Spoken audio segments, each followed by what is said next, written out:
Chapter 5. It was Christmas Eve, 1985. The snow fell thick and silent. Midnight was fast approaching. Custoza's church was packed with the faithful. From within, a soft music drifted out. A breathtaking blonde with massive tits wiggled her way up the steps and slipped inside. The vampire stayed behind, watching her. He wondered if he should follow. It was no small dilemma. One had to think twice before entering a church. He rubbed his forehead at the hairline, a reflex, something he did every time he had a decision to make. The blonde was quite a snack, no doubt about it, but he knew the rules of the game all too well. Vampires were advised against entering churches. It was bad luck, and yet an irresistible urge pushed him to cross the threshold. Once inside, he stopped and stared. The glow of the candles and the sound of sacred music mesmerized him. Among the pews, the congregation prayed, some kneeling, some sitting, others standing with bowed heads. He scanned the crowd for the busty blonde, but he couldn't see her. When the choir struck the first notes of Cymbalum 77, he had the abominable inspiration to sing an octave above everyone else. "Is there anything I can do for you?" a whispering voice said behind him. The vampire spun around. It was the busty blonde. Her tits looked like they were about to burst. They were firm and perfect. The vampire couldn't help but stare. "You want to put it in my ass?" the busty blonde said. "Holy fuck," the vampire muttered through gritted teeth. "We're in the house of the Lord. Have some respect." "You want it, don't you?" the busty blonde whispered. "You want to fuck me in my dirty little hole?" "Come on, let's get out of here," the vampire said. He was horny as a stray cat. The busty blonde followed him, swaying her hips. She could have chosen anyone, but no. She wanted him. When they reached the church square, the vampire dropped his pants and underwear. A microscopic little hard-on. The busty blonde hiked her skirt up to her ribs.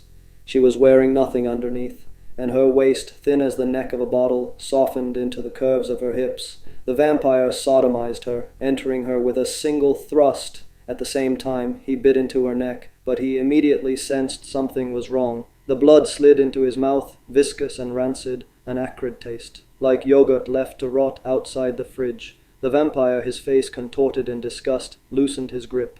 Finally, he stopped biting. "Drink it all," the busty blonde ordered. The vampire contracted his lips to spit, but he could only manage a hoarse groan.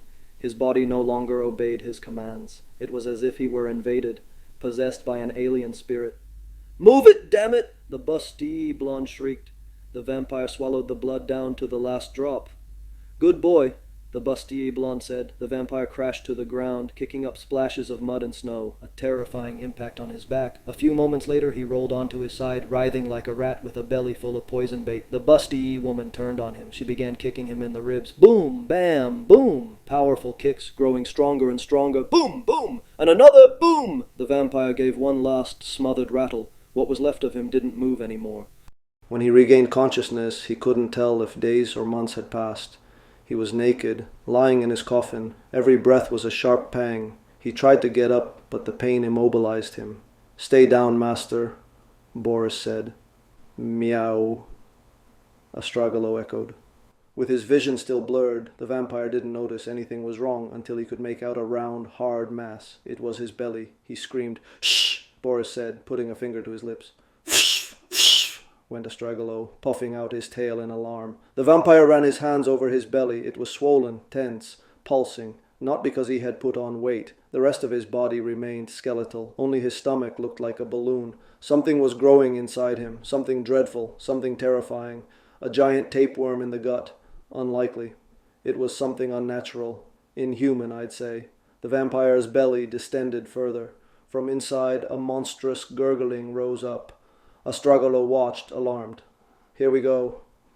"This is it," Boris thought. The vampire started screaming again, but this time there was a macabre liquidity to his voice. It was as if he were gargling while screaming. "Hang in there, master," Boris urged him. "Meow," Astragalo echoed.